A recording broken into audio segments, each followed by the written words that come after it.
Besoin de Eric. Toujours là quand vous le demandez.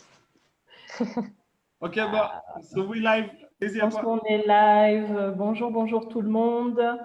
On est désolé pour ce retard. Comme vous le savez, les événements live, c'est toujours un peu périlleux. Donc, on a eu un petit moment un petit glitch technique, mais on est avec vous aujourd'hui.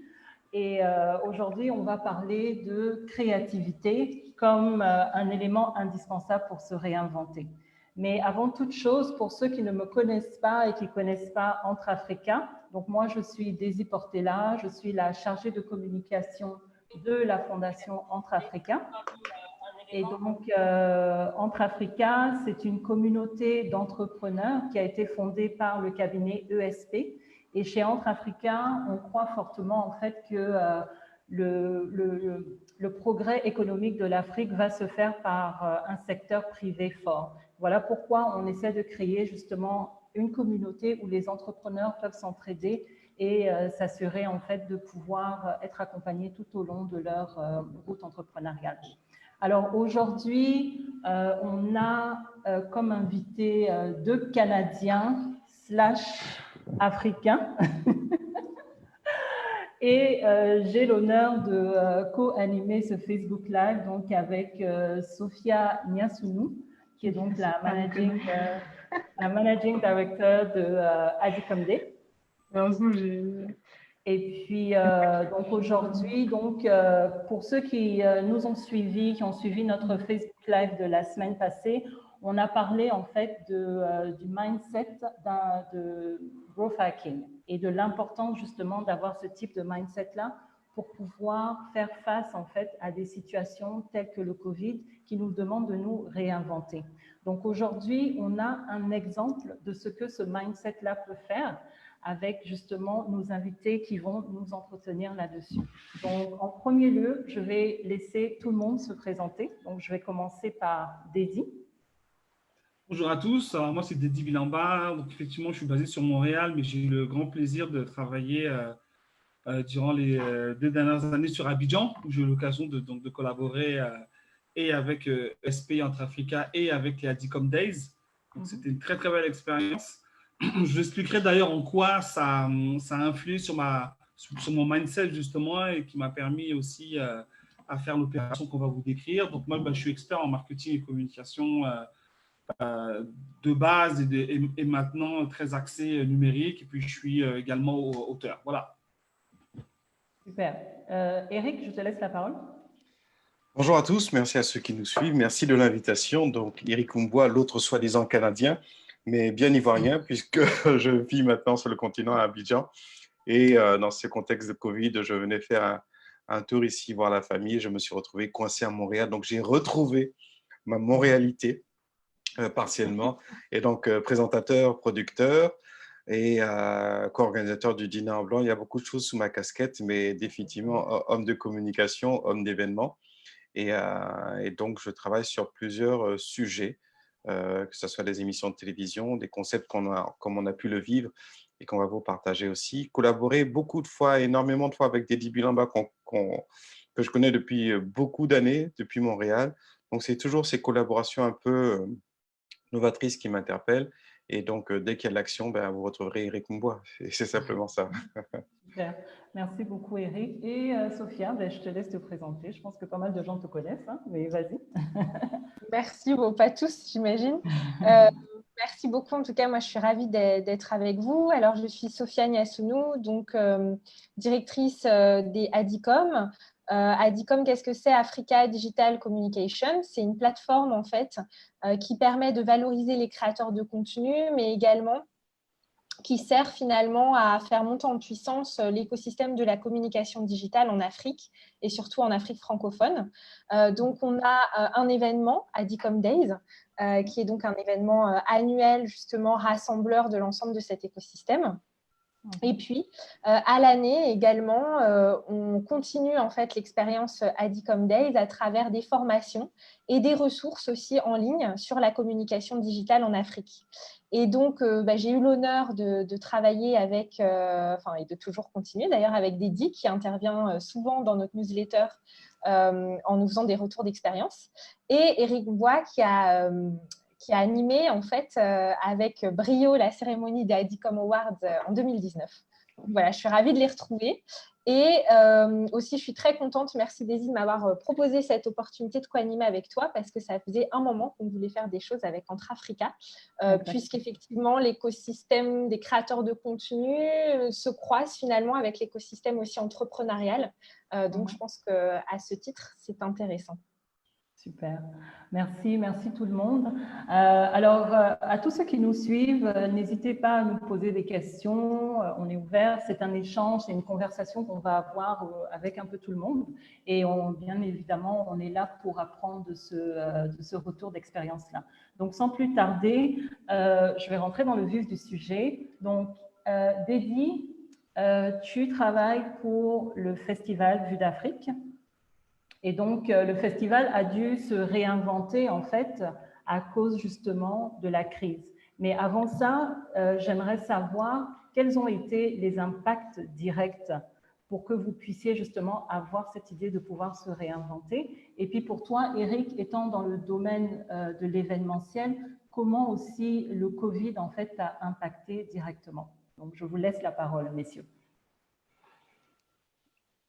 Alors, tu es sur mute, donc je ne sais pas. Ok. Ouais, c'est plus simple avec le son. Alors, oui, effectivement, moi, je travaille actuellement avec le Festival international du cinéma Vue d'Afrique. Donc, en fait, c'est comme l'un des principaux festivals qui fait la promotion du cinéma africain et créole en Amérique du Nord. Ça fait 36 années. Et bah, comme tous les événements, on a été touché de plein fouet par les restrictions gouvernementales du fait de la crise sanitaire. Et donc, au début du mois de mars, donc, il y a eu les premières injonctions d'annulation de regroupement. Alors, au début, c'était 10, 20, 50, 100, etc. Et jusqu'au jour où on s'est rendu compte qu'on ne pourrait plus du tout faire le festival physique. Et donc, c'était soit on annulait, soit on reportait.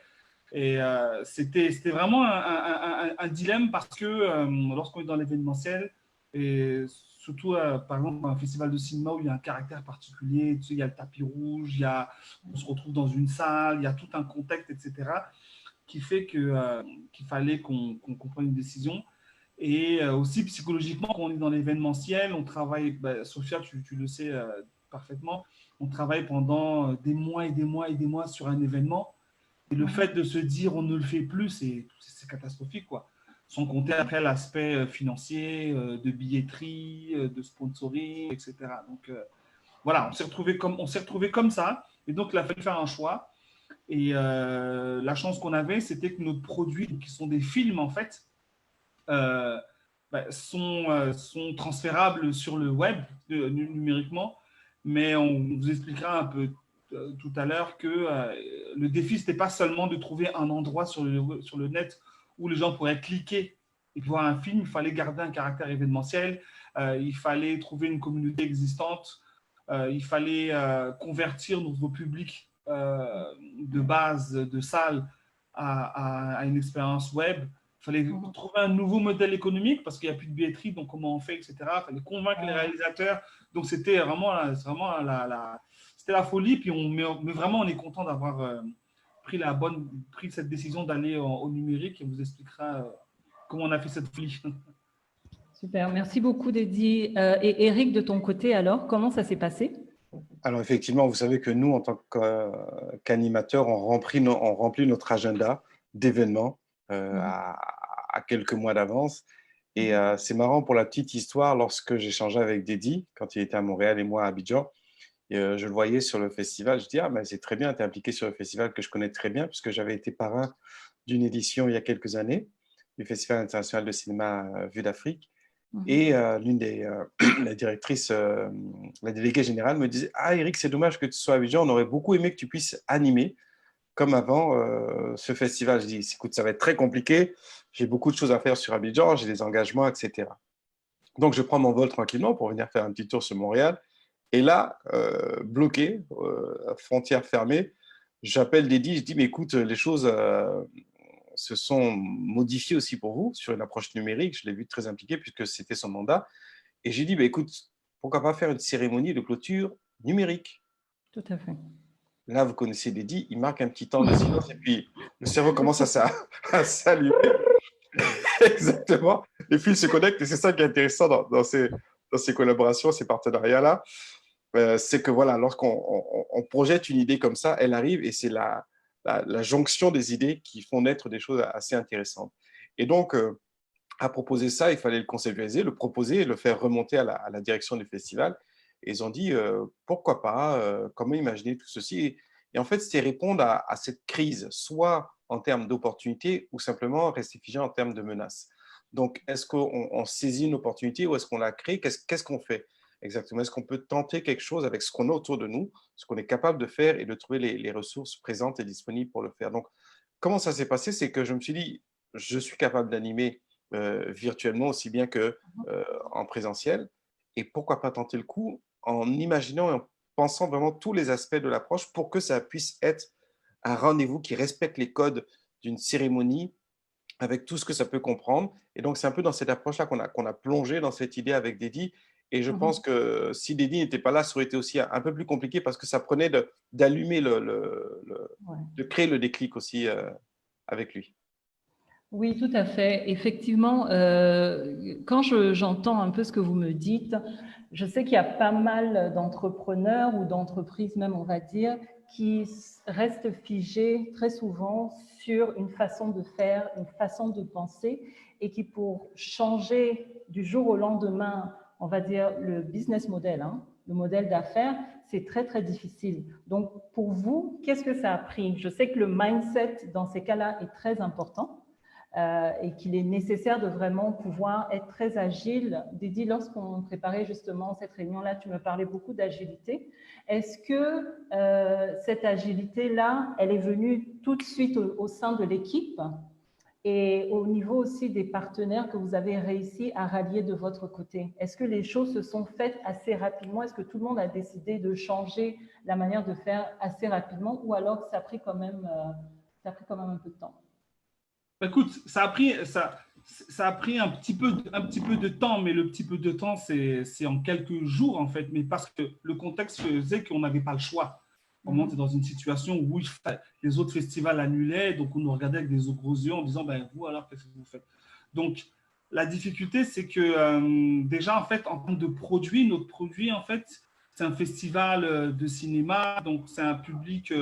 quand même, tu vois, quand même la trentaine, quarantaine, plus quarantaine, cinquantaine à la base. Donc, c'est pas le public de Netflix. Donc, souvent, en fait, lorsqu'on a un modèle d'affaires, on l'a testé, on l'a testé, on a des paramètres de comparaison. Là, on n'en avait aucun. On ne savait pas du tout si notre public était un public du digital. Et puis, on se disait, les gens sont chez eux, est-ce qu'ils ont envie de… Voilà, on se posait ces questions. Moi, je suis parti du principe que il fallait qu'on revoie nos objectifs. Là, il était question d'exister déjà avant tout. Parce que si on se dit, OK, on reste sur le modèle d'affaires qu'on essaie de transformer, ben, on ne va jamais y arriver. Puisque plus de salles, donc plus de billetterie. Donc, si tu restes sur ce principe-là, ça ne fonctionne pas. Donc, il a fallu être agile là-dessus. On est parti du principe que d'abord, il faut exister. Et ensuite, il ne faut pas que ce soit un plan B, mais un nouveau plan A. Donc, c'est dans cette mentalité qu'on l'a eu. Donc, on l'a présenté. Bon, vraiment, le festival, c'est un succès. Toute l'équipe a fait un travail formidable. Mais c'est sûr qu'au début, voilà, c'était pas… c'est pas que les gens ne croyaient pas, mais on n'avait pas de recul, etc. Donc, il a fallu être moteur. Moi, ayant eu la chance de travailler avec des startups sur le continent africain avec vous, ayant eu la chance de côtoyer beaucoup de créateurs de contenu, etc., avec les Adicom Days. Et donc, en fait, j'ai gardé cette mentalité que j'ai découvert à Abidjan, qui est que c'est pas parce que les bases ne sont pas là qu'on ne peut pas fonctionner. Je vais dire, lorsque tu as un grand événement comme l'Adicom Days à Abidjan, ça parle du numérique, ben, on ne se pose pas la question est-ce qu'il y a l'électricité partout? Voilà, on se dit, voilà, dans ce cas-là, on ne ferait rien. Et donc, voilà, nous, je suis parti avec ce mindset-là de me dire, OK, et il y a une opportunité. Et puis, il y a eu une opportunité aussi en termes de com, parce qu'il y avait un contexte. Et là, on a fait du growth hacking un petit peu. C'est qu'il y avait un contexte où tous les médias, toutes les télévisions, en fait, parlaient beaucoup de la crise et les médias étaient à la recherche de bonnes nouvelles. Okay, étaient à la recherche de bonnes nouvelles, etc. Donc, pour répondre à la question que tu me posais en off, Sophia, en termes de communication, ce qu'il a fallu faire, c'est qu'on s'est appuyé sur une campagne qui s'appelle Ça va bien aller. Au Québec, il y a une campagne comme ça qui s'appelle Ça va bien aller, qui dit, voilà, tout ira bien, on va serrer les coudes, on va traverser cette épreuve-là.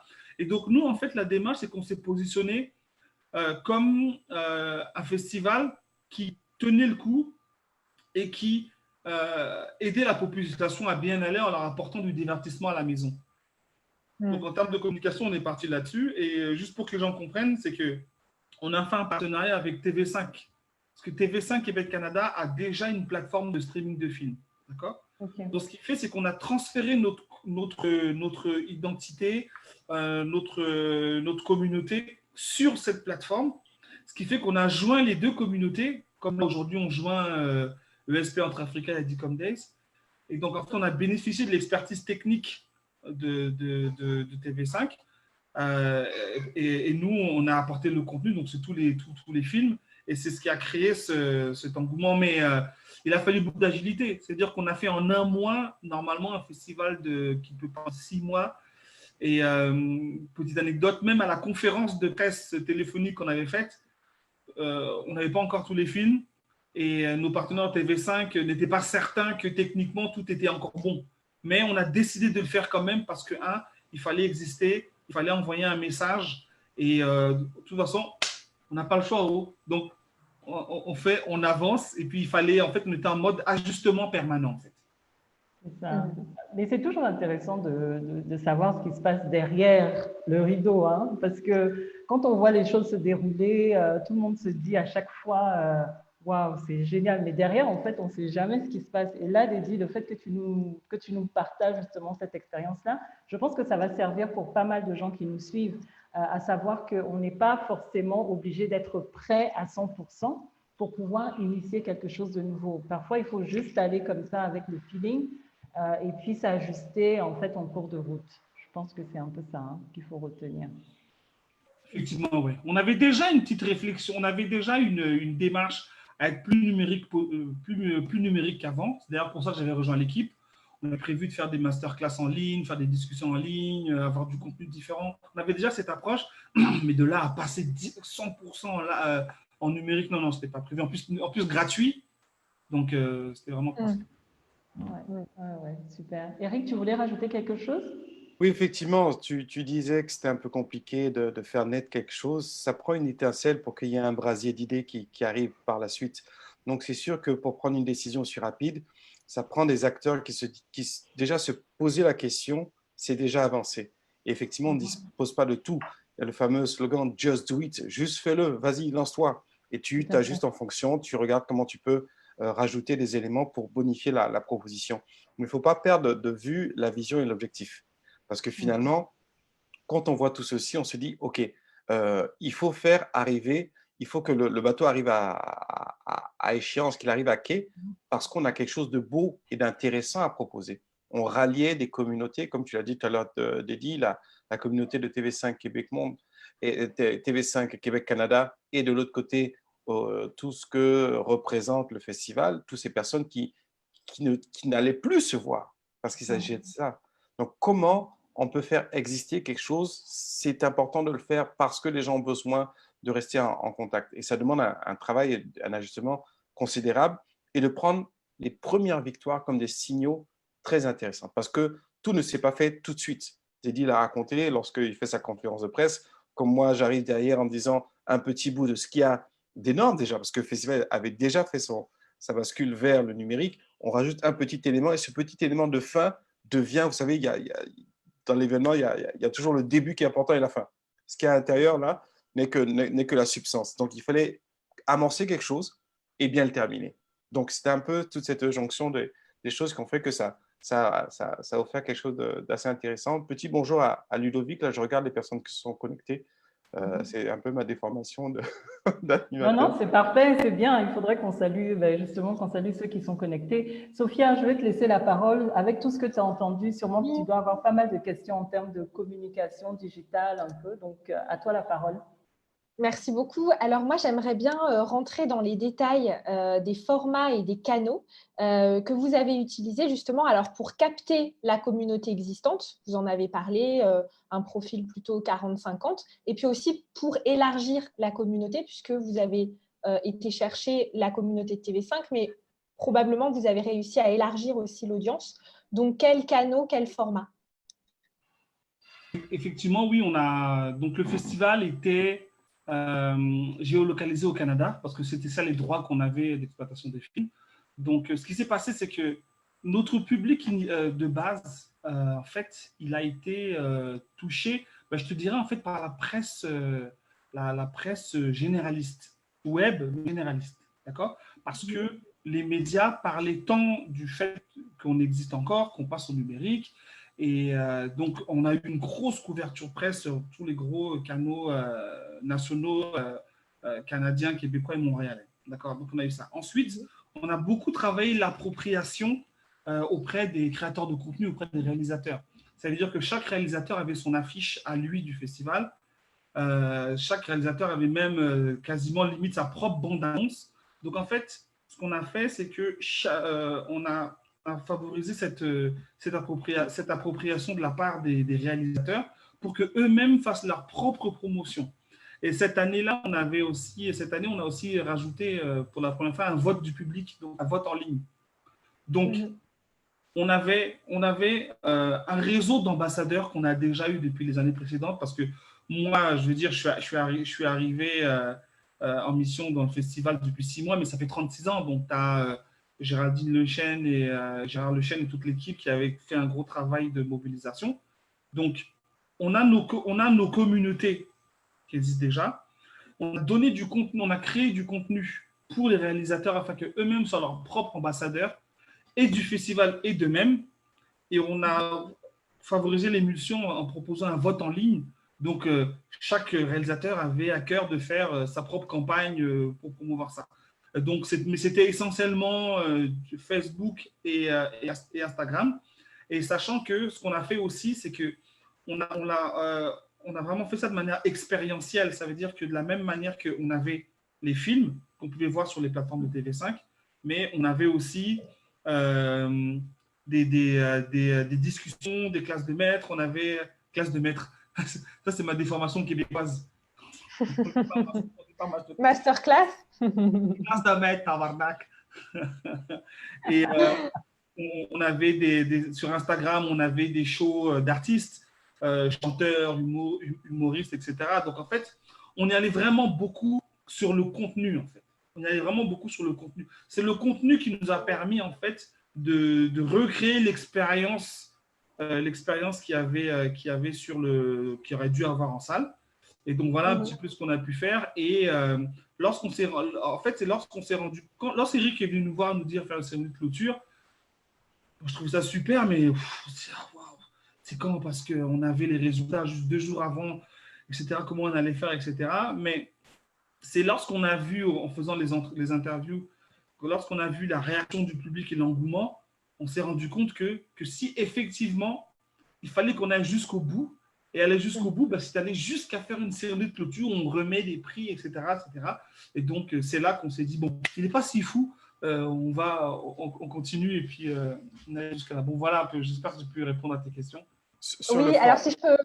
Oui, pardon. Oui, Sophia, vas-y. Oui, Sophia, vas-y. Non, j'allais enchaîner, pardon, sur une autre question, justement, par curiosité, puisqu'on est aussi behind the scene. Quelle équipe, justement, pour mettre en place tous ces contenus dont vous avez parlé, pour permettre l'appropriation, mais aussi les contenus, pouvoir s'adapter, en fait, de façon agile, combien vous étiez derrière tout ça? Alors, c'est une très bonne question. Alors, pour le transfert du festival en salle au festival numérique, TV5 a à peu près triplé son équipe. D'accord. Il fallait faire du visionnement, il fallait faire de la conversion de fichiers, il fallait faire la créa. Donc, là, notre partenaire TV5 a fait un énorme travail. Nous, en fait, on est une équipe assez restreinte. Donc, on avait un chargé de com, on avait 2 chargés de programmation et moi au développement et la direction. Donc, en fait, moi, j'étais en charge de la création de contenu, comment dirais-je, expérientiel en lien avec la programmation. Ça veut dire discussion, masterclass, etc. Et j'avais mon collègue Lovejoyce, lui, qui était plus sur la création de contenu de divertissement. Et on avait notre responsable du site Internet qui, lui, s'assurait de créer le contenu parce que le site Internet devenait un peu le programme de l'événement, etc. Donc, c'était vraiment une équipe restreinte. Hein, on n'avait pas la chance, on n'a pas les moyens d'avoir Totem Experience. Ah. mais d'ailleurs, mais ce que les gens savent peu, c'est que Totem Experience, malheureusement, ne peut pas être présent pour la conception d'Adicom et présent fortement pour la production, mais on est une toute petite équipe à l'année. C'est ça. Donc, Eric, mais ça ne se voit pas, c'est bien. C'est ça, non, ça se voit pas. Eric, tu peux décrire, toi, l'équipe qu'il a fallu déployer pour la cérémonie de clôture? Absolument, c'est ça qu'il faut bien comprendre. Il y avait d'un point de vue du volet du festival, le numérique, et de l'autre, la toute fin, la cérémonie de clôture numérique. Donc moi, j'interviens sur la deuxième partie. Et on avait très peu de temps. Tout ça s'est fait en même pas 10 jours, une semaine. Hein. Donc, le temps de valider, de conceptualiser, de valider la décision, de lancer tous les acteurs qui devaient faire partie, parce que vous écrivez quelque part un spectacle, vous écrivez une cérémonie, certes, il y a les codes qui reviennent, mais vous devez penser à tout ça en amont pour voir qu'est-ce que ça va demander en termes d'équipe pour réaliser. Alors, j'ai volé du temps de Dédi pour pousser la conceptualisation un peu plus forte, parce qu'à travers nos idées, ça se nourrissait avec des petits éléments très, très, très intéressants. On voulait mettre beaucoup de choses aussi, et plus le temps avance, plus vous devez simplifier votre offre pour qu'elle soit réaliste. Au niveau d'équipe, moi, l'animation, conceptualisation, avec Dédi sur la direction artistique, j'avais un régisseur qui, lui, travaillait, c'est ça qui était extraordinaire, depuis Jacquesville, côté Abidjan. Nous, on était à Montréal, Dédi et moi.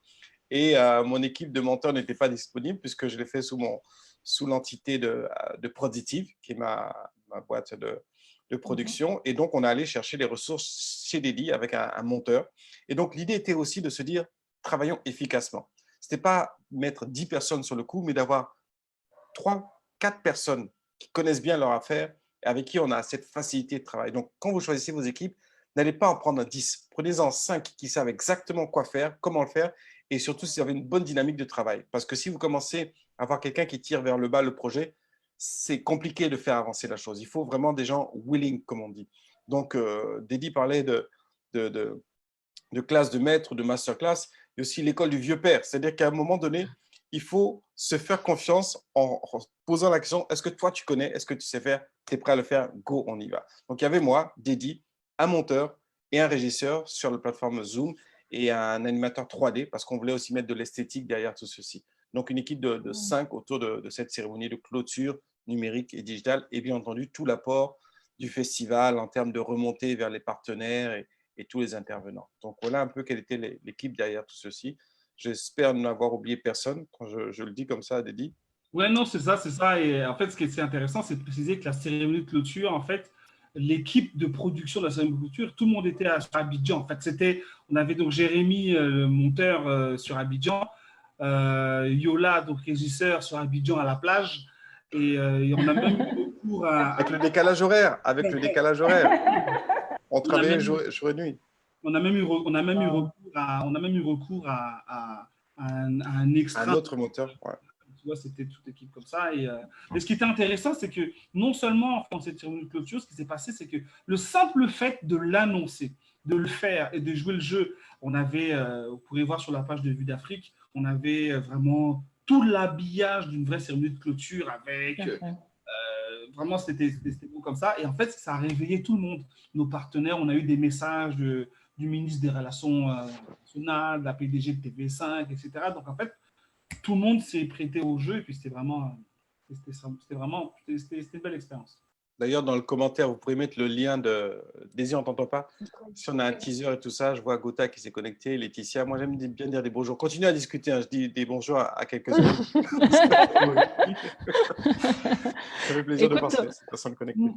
Moi, ce que je note, en tout cas, de tout ce que vous venez de dire, c'est que, en fait, on ne se rendait pas compte, honnêtement, même moi, je ne savais pas que vous aviez des monteurs qui étaient basés ici en Côte d'Ivoire, parce que nous, on est en Côte d'Ivoire, alors que vous étiez en fait à Montréal. Et en fait, ce que ça dénote, c'est qu'il faut vraiment avoir une ouverture d'esprit, en fait, pour pouvoir arriver à ce résultat-là en si peu de temps. Et se demander où est-ce qu'on peut trouver les ressources. Parce que ici, très souvent, nos entrepreneurs nous disent qu'ils n'ont pas les ressources. Ils ne trouvent pas les bonnes personnes, justement, pour pouvoir faire le travail qui est demandé. Alors que vous, justement, vous avez fait appel à des personnes qui sont ici, pour un rendu pour justement le public canadien et tout. Donc, je pense que c'est important de noter qu'en fait, il faut vraiment élargir sa manière de penser. Comme vous l'avez dit, Dédi, comme tu l'as dit, il faut être agile, il faut penser autrement pour pouvoir résoudre en fait les problèmes. Définitivement. J'aime bien faire des petits résumés comme ça. Hein. Donc, allons-y. Sophia, tu voulais réagir. Je voulais juste rajouter aussi qu'on était dans la recherche de l'excellence. Quand vous dites cérémonie de clôture numérique, vous annoncez quelque chose de très qui peut paraître glam, etc. Donc, il y a une obligation d'apporter cette excellence. Mais vous allez vous poser la question, vous faites du casting quelque part. Le bon monteur, est-ce qu'il a fait? Est-ce qu'il va maîtriser parce que vous avez la vision du concept? Vous présentez des comparables. OK, est-ce que tel régisseur peut lui s'impliquer sur telle ou telle chose parce qu'il va manipuler? Donc, il y a un travail en amont aussi sur le casting et le choix des personnes. Donc, ces ressources-là, elles existent dans l'univers entier. Il faut juste avoir la bonne dynamique de travail et ça, c'est fondamental aussi. Et puis, il y a une chose aussi, c'est qu'il ne faut pas oublier que le numérique, c'est juste le format. C'est-à-dire qu'en amont, il faut une expertise événementielle, marketing, communication, présentation, etc. Ce n'est pas parce qu'on le fait sur Zoom qu'il ne faut pas un conducteur, qu'il ne faut pas calculer les respirations, qu'il ne faut pas… Voilà. Je veux dire, Eric nous a fait faire 3 répétitions en amont et il me prenait la tête parce que je n'ai pas la bonne lumière, machin, etc. Mais c'est ce qui fait qu'au final, tu arrives à faire un produit qui vraiment, tu vois, ressemble à une vraie cérémonie. Et en termes de com, tu parlais de canaux. Ce qu'on a fait, c'est que la cérémonie de clôture, en fait, était préenregistrée. D'accord? Donc, on a enregistré dans les conditions du direct. D'accord? Donc, là, on donne les secrets. On y va, là. On plonge là. Mettez des likes, des cœurs et tout ça, parce que là, on va vous révéler le secret de la cuisine. Il nous a fait enregistrer dans les conditions du direct. Donc, ça veut dire qu'il pouvait, ça arrivait même d'interagir avec une personne, mais en fait, c'est une vidéo qu'on a reçue il y a 2 jours. Et ce qui s'est passé au final, c'est qu'on l'a publié sur notre page Facebook au format Premiere. C'est un format qui est très peu utilisé, en fait. Mais le format Premiere, il a le même effet que le live. Ça veut dire qu'il s'enclenche automatiquement, il apparaît sur le fil d'actualité. Et en fait, la charte graphique fait que, en fait, les gens l'ont pris comme un vrai live, en fait. Ce qui fait qu'on a diffusé donc la cérémonie de clôture en format faux direct. Et donc, en fait, les gens connectés suivaient ça et commentaient comme si c'était en direct. Et moi, en mode community manager, parce que je le fais aussi, par exemple, je gère c'est moi le community manager, par exemple de KFC Côte d'Ivoire. Là, j'ai envoyé un secret, là. Les gens vous disent, en fait, en même temps qu'on a diffusé la vidéo en première, donc ça a paru comme un live, et donc ce qui fait qu'on commentait, etc.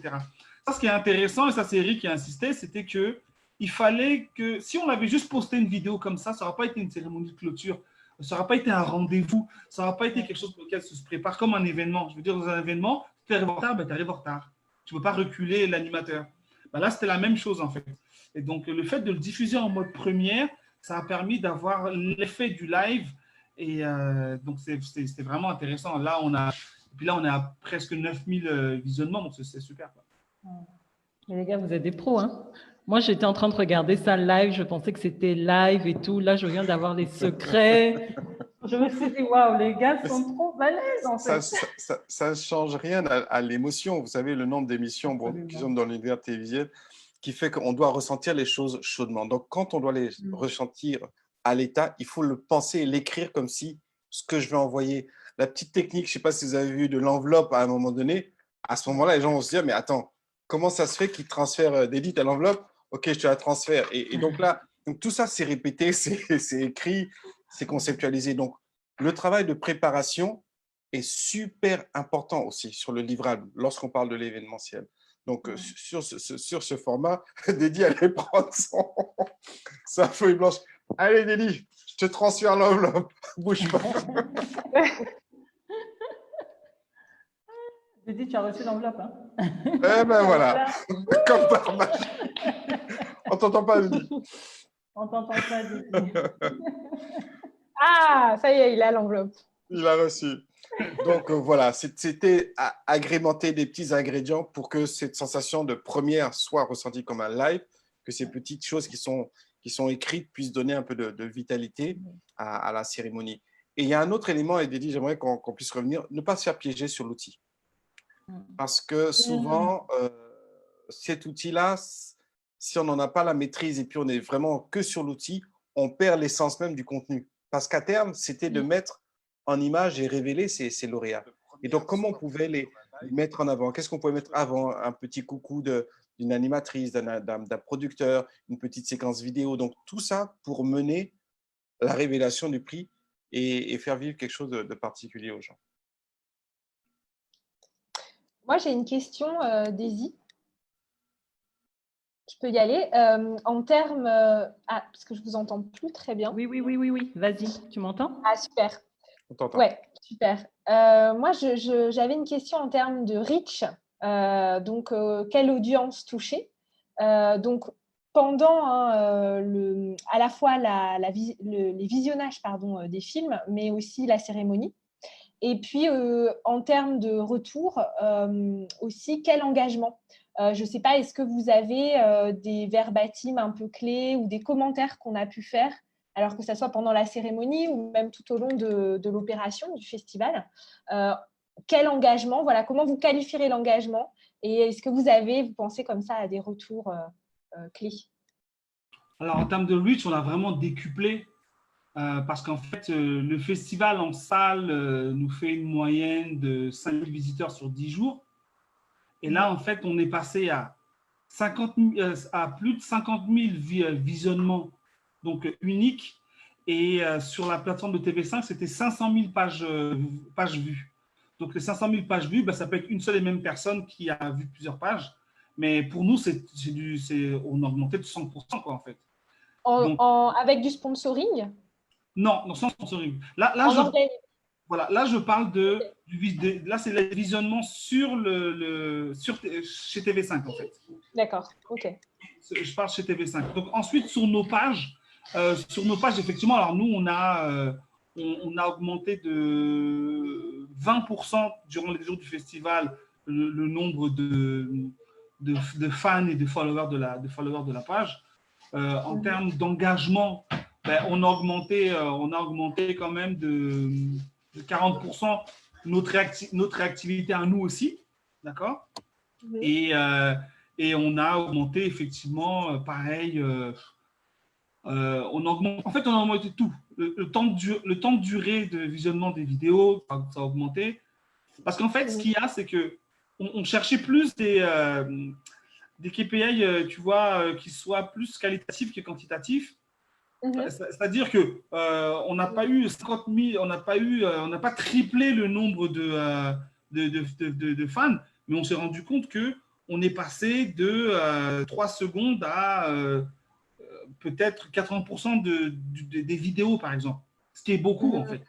Qui est beaucoup. Ça veut dire qu'il y a plus d'engagement, etc. Et d'ailleurs, même, c'est ça que l'algorithme de Facebook aime, en fait. C'est plus quand les gens restent et consomment ton contenu qu'ils cliquent like, parce que le like, ça ne veut plus rien dire, en fait.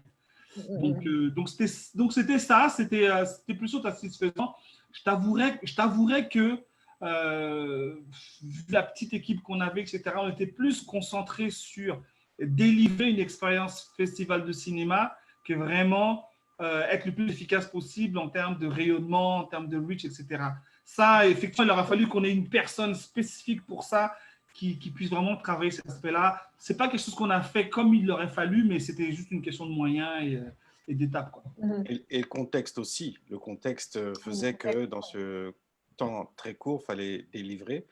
Et sur le nombre, alors quand on fait un live Facebook, on est toujours un peu attentif à savoir combien de personnes regardent le live, on regarde ces données-là, pour savoir si dans le live, on a du monde. Bon, là, je vois que j'ai Xavier, j'ai Maury, Alioune, Goris qui se sont connectés, mes petits coucous toujours que je fais, Mabika. Mais finalement, c'est ce qui reste. Parce que je préfère au jour d'aujourd'hui avoir des super fans que d'avoir des milliers de fans. Parce que le super fan, il transforme des gens pour vous. Il vous amène du monde. C'est un partenaire. Et ça, c'est important aussi de se dire, est-ce qu'on a touché les bonnes personnes pour que le relais puisse se faire? Aujourd'hui, lorsqu'on a regardé la couverture médiatique de ce qu'a été la cérémonie de clôture numérique, parce qu'on savait que les prix étaient remis, bien entendu, sur l'ensemble de la planète, il y a des articles qui ont été repris en Tunisie, à Tanger, à Tanger, à Paris, etc. Donc, si vous voulez, on a touché différentes zones sur cet outil-là de la cérémonie de clôture numérique, mais derrière, il faut une remontée. Et là, les gens se disent, mais j'aurais bien voulu voir ces films-là, où est-ce qu'on peut les voir? Donc, il est en train de se créer des choses à partir du moment. Donc, quand le live, on voit qu'il n'y a que 50 personnes qui ont regardé, ou il n'y a que 20, faut être conscient aussi de les personnes qu'on a touchées ou qu'on a réussi à impacter qui vont procurer ou provoquer d'autres vagues derrière. Donc ça, c'est un élément qu'on recherche beaucoup la quantité. Souvent, ça devient une sorte de baromètre et on devient un peu fou pour dire, écoute, il n'y avait personne qui a suivi cela, mais il suffit que Oprah puisse dire, et puis là, tout change. Tout l'univers du projet change. Voilà. Ouais, c'est pour ça que l'engagement, c'est vraiment important, au même titre que les retours quantitatifs. Très important. Effectivement, maintenant, on a eu beaucoup de commentaires. En fait, ce qui s'est passé, c'est qu'il y a eu un phénomène de frustration parce que le festival était géobloqué sur le Canada, parce que c'était ça les droits qu'on avait d'exploitation des films. Donc, en fait, comme on est sur une application élargie, parce que c'est passé que les gens qui étaient en Côte d'Ivoire, au Cameroun, en France, en Belgique, ne pouvaient pas les voir. Donc, en fait, ça créait une frustration. Pour nous, bon, c'était positif dans le sens où on se rendait compte qu'il y avait de l'intérêt. Il y avait de l'intérêt, mais bon, tu vois, c'est des situations comme ça qu'on n'avait pas du tout anticipé. On n'avait pas du tout anticipé parce que nous, voilà, c'est important parce que tu vois, étant dans ça, c'était les réminiscences de notre attache au format classique en fait. C'est-à-dire que quand on est sur le format classique, on a notre limite géographique. On sait que quelqu'un ne va pas quitter Toronto ou bien Vancouver pour venir jusqu'à Montréal. D'accord? Donc, le fait de réussir à se dire, en voyant dans les stats, oh super, il y a quelqu'un de Vancouver qui a vu le festival, les gens ils sont à Edmonton. Nous, on trouvait ça génial. Mais en fait, c'est génial dans ton format classique. Mais là, quand tu es sur le web, quelqu'un peut te regarder de Hong Kong. Donc, en fait, il a fallu même en cours de route changer même notre manière d'apprécier les choses parce qu'on disait, bah ouais, non, mais en fait, c'est normal. C'est normal, en fait. Si ton produit est bon, on peut le voir de Montréal jusqu'à de coast to coast. Et en fait, c'était ça, en fait. Ça, par exemple, c'est un élément qu'on n'avait pas anticipé du tout parce qu'on était peut-être un peu trop dans notre schéma de base en salle, etc., limite géographique. Tu vois, comme certains de vos entrepreneurs qui ont une activité qui parle en zone de chalandise, vraiment territoire de vente, etc., ben, on était trop comme ça, ce qui fait qu'on n'a pas anticipé. Et le fait de ne pas avoir anticipé, en fait, tout bêtement, on va envoyer un communiqué de presse, on va envoyer un communiqué en France, ils sont tout contents, ils partagent dans leur réseau, boum, ils ne peuvent pas voir. Tu vois, en fait, tout bêtement, parce qu'on ne s'est pas focalisé sur le nouveau format. On était trop content de dépasser l'ancien format. Mais voilà, donc ça, c'est un des conseils qu'on dira. C'est vraiment, en fait, il faut garder ton expertise métier, mais oublier le fonctionnement que tu avais avant. Mais pour ça, il faut avoir la bonne équipe et les bons partenaires. Nous, il a fallu qu'on oublie la manière de rejoindre, la manière de mobiliser, etc. pour aller vers le numérique. Là, je vois une question de Venceslas Tanguy qui demandait si ce n'était pas trop dur de convaincre TV5. Ben, en fait, on a eu énormément de chance parce qu'on est tombé sur des gens aussi fous que nous. C'est-à-dire que eux avaient déjà cette mentalité d'ouverture à l'international, etc. Ils ont une plateforme de streaming de films et de contenus dont l'objectif est de faire un rayonnement à l'international. C'est d'ailleurs pour ça que moi, j'ai sollicité TV5 et pas un autre, en fait. Parce que je savais qu'ils avaient déjà une identité, une approche, etc. Et ils ont eu une équipe très agile. Ça veut dire que normalement, il y a des process. Techniquement, c'est quoi? Je veux dire, ils n'avaient même pas vu les films, en fait. C'est-à-dire qu'ils ne savaient pas. Les films auraient pu être tous pourris, ils l'auraient découvert en même temps que le public. J'exagère un petit peu parce que ce n'est pas possible, vu d'Afrique, c'est 36 ans d'excellence. Mais en fait, pour vous dire que pour convaincre ce partenaire, il a fallu arriver quand même avec une démarche précise et consciemment ou inconsciemment, mutuellement, en fait, on a évité de poser les questions qui stressent. C'est-à-dire les questions de base que tu te poses, en fait. Questions de test, les questions de coûts, les questions de ressources. Je veux dire que si on avait fait comme ce qu'il fait normalement, ok, de quelles ressources j'aurais besoin, combien de temps il faut pour visionner les films, faire la conversion, est-ce que tu as déjà des films? Non. Ben, en fait, toutes ces questions-là, on les avait en tête. On s'est fait confiance mutuellement. Ça veut dire qu'ils savaient qu'on avait conscience de ces aspects-là. On ne va pas envoyer un film où le son est mauvais. Mais on a accepté que ce ne soit pas un préalable. Et on a avancé. Moi, je peux te dire qu'il y avait des films, le festival a commencé le 17, il y a des films qui passaient le 24 qu'on a reçu le 22. Donc, l'équipe derrière qui moulinait, parce qu'on avait un objectif et on savait que la qualité était bonne et il fallait s'y tenir et on l'a fait. Moi, ce que j'aimerais savoir, plutôt, qu'est-ce que vous pouvez partager justement à nos entrepreneurs qui sont ici en Côte d'Ivoire et puis ils vous voient vous et puis ils se disent, bon, ok, les vieux pères, ce que vous avez fait, c'est bien, hein, mais moi, je suis ici à Abidjan, j'ai pas de moyens, c'est difficile pour moi d'être agile, l'environnement peut-être m'empêche de le faire. Quel est le conseil que vous pouvez leur donner à ces entrepreneurs-là? Alors, la première chose, c'est de s'asseoir et boire de l'eau. Merci. La deuxième chose, tout aussi important que d'alimenter cette chose-là, c'est de se dire que, excusez, les enfants vont crier à un moment donné, mais Pas de problème. ça fait partie du show. Exact. Il y a une différence entre créer une opportunité, ok, et saisir une opportunité. Ce qu'on a fait ici, il y avait une opportunité qu'on a saisie. Le fait que Dédi se trouvait impliqué dans ce festival-là, moi disponible ici à son fuseau horaire, mes compétences, plus ses compétences, il y avait quelque chose à faire. Est-ce qu'on peut tenter? On provoque quelque chose, ok? On l'a saisi, c'est-à-dire que voilà, on se dit, il y a quelque chose à faire. Et puis toi qui es assis, tu te dis, mais comment je fais, etc. Ben, il faut, si tu n'as pas tout ça, créer quelque chose, inventer quelque chose, proposer quelque chose qui est assez parlant, évocateur pour toi. Tu pars de ce que tu es et tu essaies de voir comment tu peux essayer de le construire avec des personnes autour de toi. Mais il ne faut pas être dans cette posture d'attente. Il ne faut pas être attentiste. Propose quelque chose. Ça ne va certainement pas être la chose finale, mais ça va au moins être quelque chose sur lequel tu vas pouvoir bâtir. Tu penses à un plat aujourd'hui, tu dis, ah ben, je n'ai pas pensé à mettre du sucré salé, tu pars et puis quelqu'un goûte, mais c'est génial ça, tu peux le refaire. Donc, il faut proposer quelque chose. Donc, il faut créer des opportunités, même dans ce contexte de crise. Pas tout et n'importe quoi, mais quelque chose qui te parle, quelque chose que tu penses créatif. Là, c'est un peu ésotérique ce que je veux dire, mais ça part quelque part de là, de cette envie de te dire, je pourrais faire quelque chose, je tente la chose.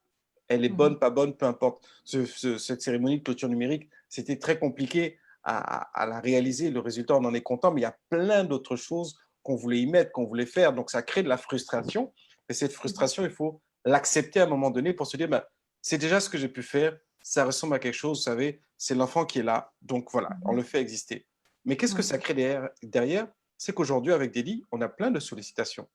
on a saisi cette opportunité, maintenant on va créer des opportunités pour Créer des opportunités. répondre à d'autres personnes qui veulent une partie de cette chose-là. Et c'est à nous de le Mhm. partager sur la dynamique de ce qu'on a fait, qui fait qu'aujourd'hui, on arrive à répondre, à échanger, à proposer un certain nombre d'idées à d'autres partenaires et d'autres choses sont en train d'arriver. On ne peut pas dire tout, mais Dédi pourra en parler. Moi, c'est cette dichotomie-là entre saisir cette opportunité ou si tu la crées. Si tu ne peux pas la saisir parce que tu n'as pas le réseau, parce que tu n'as pas la ressource, parce que tu n'as pas ceci, etc., bah, essaie de créer à partir de ce que tu peux faire et voir comment ça peut se nourrir autant que possible. Alors, ça peut partir du projet artistique créatif, mais aussi entrepreneurial. Aujourd'hui, on voit cette idée de masque-là. Ce masque peut être vu, repensé, imaginé. Ça peut être juste sur le cordon. J'ai vu là très récemment des choses qu'on injecte dans le nez qui sont… Enfin, il y a plein de choses qu'on peut trouver pour répondre à une situation. Donc, il faut être aussi force de création. Voilà ce que je voulais ajouter, mais Dédi aura peut-être un discours plus pragmatique, j'ai envie de dire, mais sur les opportunités qui sont nées de cette dynamique-là. Non, moi, Merci, ce que je réalise dans ce contexte-là maintenant, de crise, etc., on est clairement, en fait, alors, c'est dramatique, hein, il y a des personnes qui sont décédées, d'autres personnes qui ont des proches qui sont très malades, etc. Donc, lorsqu'on parle d'opportunités, on comprend que la situation est vraiment grave, etc. Mais en fait, il y a énormément d'opportunités. C'est un peu comme l'âge glaciaire. Et il y a des formats qui vont disparaître et d'autres qui vont naître. Okay. Et donc, c'est vraiment le moment, en fait, de tenter des choses. Parce que la chance que tu as quand tu as peu de moyens, c'est que justement, tu as peu de contraintes, en fait. Puisque tu n'as rien, donc il n'y a rien, rien à perdre, donc tu n'as pas de contraintes, donc il faut que tu proposes des choses. Deuxièmement, il y a aussi une chose, c'est que toutes les choses que tu vas réaliser dans cette période de crise, ou toutes les choses que tu ne feras pas dans cette période de crise, tu les payeras quand tout ira mieux. Quand j'étais à Ticom Days, on parlait de la communication de crise, et j'avais dit que l'important en communication de crise, c'est pas ce que tu dis au moment de la crise, mais le capital confiance que tu as acquis, accumulé en amont. Ben là, c'est la même chose. Je veux dire que si là, maintenant, tout de suite là, tu n'existes pas, tu ne proposes pas, tu n'es pas force de proposition, le jour où ça ira mieux, ben, tant pis pour toi, les gens s'appelleront de ceux qui ont fait des choses. Et là, beaucoup de grosses structures, notamment dans l'événementiel, qui se disent, bon, ben, c'est pas grave, je reviens l'année prochaine. Non, non, non. Non, non. Parce que l'année prochaine, il y aura peut-être 2 ou 3 petits qui n'avaient pas tes moyens de louer un grand hôtel, qui n'avaient pas tes moyens d'avoir une technique, de faire voyager les stars, etc., vont faire quelque chose de virtuel avec moins de moyens. Et qu'est-ce qui se passe? C'est qu'on se rend compte qu'aujourd'hui, en fait, on est obligé de se concentrer sur le contenu plutôt que la forme. Et avant ça, on était un peu plus focalisé sur la forme parce qu'on se disait, bah oui, on est bon parce que voilà. Moi, je suis dans l'événementiel, on fait un festival de cinéma. Pour nous, le LAS, comme on dit en Côte d'Ivoire, c'était la cérémonie d'ouverture. Waouh, on pensait qu'à ça, cérémonie d'ouverture, le tapis rouge, le machin, nanana. Alors qu'au final, le contenu, c'est une expérience cinématographique. C'est vrai. Tu comprends? Donc, en fait, il y a beaucoup de domaines comme ça où aujourd'hui, tu as le choix de te débarrasser de la forme et aller vers le contenu. Et la dernière chose que je pourrais dire pour les entrepreneurs, c'est que il y a des objectifs. En fait, très souvent, moi, quand j'étais sur Abidjan, mais même ici, je me rends compte que la personne regarde l'objectif et elle se trouve en décalage. Mais le plus important, c'est pas comment tu vas faire pour que Oprah te dise bah, vas-y, viens prendre une chronique dans mon émission. Tu vois, la question c'est qu'est-ce que tu fais tout de suite pour que tu aies quelque chose qui ressemble à un chroniqueur. Donc c'est ça en fait.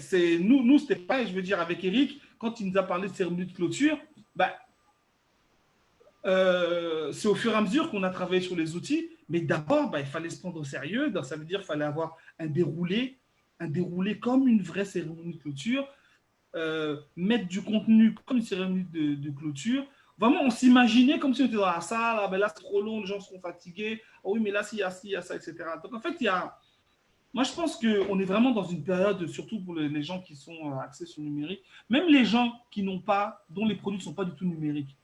quelqu'un qui vend du miel, par exemple. Je sais que chez vous, dans votre incubateur, vous avez une société. On Comment a, elle s'appelle oui. Mabré Cissé qui fait justement le miel en stick, l'abeille. Voilà, l'abeille. Bah, alors, oui, son produit n'est pas numérique, mais c'est le moment peut-être maintenant pour les gens qui sont chez eux d'apprendre à faire des recettes avec du miel. C'est le moment d'expliquer aux gens comment le bien-être. Voilà, je parlais avec Mandy Dagri de Bâti Décor, qui fait aussi partie des entreprises de votre écosystème, qui est dans la décoration d'intérieur, etc. Ben voilà, c'est le moment, peut-être que là maintenant, la formation en décoration d'intérieur pour les particuliers peut prendre un boom parce que tu peux faire des vidéos où tu donnes des tutoriels là-dessus. Bon, là, c'est le festival de tutoriels, c'est un peu fatigant. Mais voilà, en fait, c'est se focaliser sur ton contenu plutôt que sur la forme. Et puis accepter il faut accepter de se diversifier et peut-être que tu vas te rendre compte que ton domaine d'activité, c'est peut-être complètement autre chose. Juste pour finir là-dessus, parce que je parle beaucoup. Par exemple, il y a quelques années, j'étais bénévole pour une structure qui s'appelle l'OPCC. C'est comme un réseau d'entrepreneurs et de cadres congolais du Canada. Okay? Chaque année, on faisait un grand événement qui s'appelait le gala de l'OPCC. Donc, ça nous prenait une énergie folle. Donc, on récompensait voilà, les gens qui s'étaient distingués dans plusieurs domaines. En fait, on mettait 80% de notre énergie à l'organisation de cet événement, donc financement, organisation, etc. Mais au bout de 4-5 ans, on se réalise que notre plus-value, en fait, elle n'est pas dans notre capacité à louer une salle, mettre des belles chaises et avoir un bon repas et un animateur du niveau d'Eric. C'était en fait la base de données qu'on créait, en fait. On s'était complètement trompé de domaine d'activité stratégique.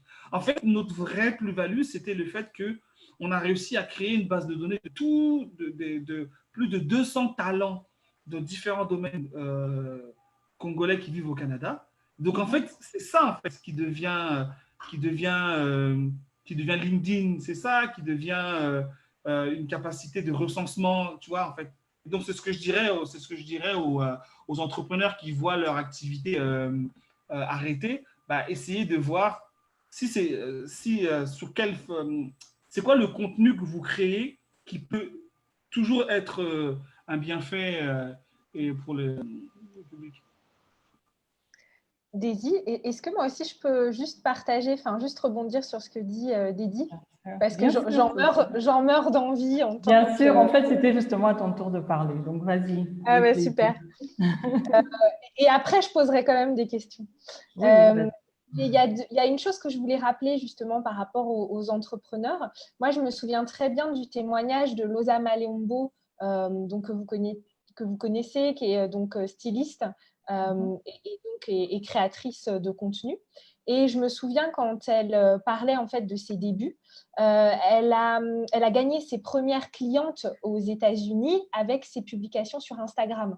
Donc, quand Dédi disait, voilà, vous n'avez pas la possibilité de vendre tout de suite peut-être vos produits, bien qu'il existe les livraisons en ce moment, en tout cas pour le périmètre, par exemple, d'Abidjan, enfin de la Côte d'Ivoire, vous pouvez produire du contenu pour faire parler de votre produit.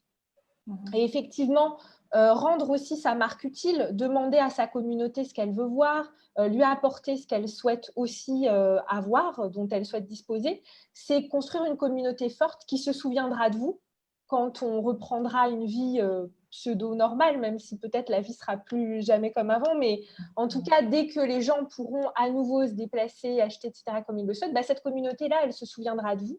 Et puis, je crois qu'aussi, on parlait d'opportunités à saisir, c'est une opportunité pour élargir une audience, en fait. Je crois qu'en ce moment, on vit tellement, voilà, on vit des épreuves qui vont nous permettre peut-être de créer d'autres types de contenus et se faire voir par une audience peut-être élargie et aller chercher de nouveaux consommateurs, enfin une nouvelle communauté. Donc ça, je pense que c'est important de ne pas l'oublier et de se dire qu'on ne fait pas des choses aussi pour rien, qu'on peut se mobiliser. Certes, on n'a pas forcément, on parlait du gratuit tout à l'heure, on ne va peut-être pas en voir tout de suite les effets, en tout cas les effets en termes de monétisation, mais ça va venir en fait. Parce que le plus important finalement, c'est de construire des communautés fortes. C'est ça. Effectivement, merci beaucoup, Sophia. J'ai une question ici de Iris Zistil qui demande en fait, est-ce qu'il n'y a pas un risque de faire quelque chose juste pour le faire, sans avoir de réelle valeur ajoutée? Elle pense aux grosses tendances, comme maintenant, tout le monde fait des Insta, live, Les lives. voilà, tout le monde est en live en fait. Donc, quand on dit qu'il faut faire des choses, par exemple, Eric, tu as dit qu'il faut saisir des opportunités, il faut créer des opportunités, mais par exemple, Iris demande ici, est-ce qu'il n'y a pas ce risque-là justement de faire comme tout le monde parce que c'est la tendance?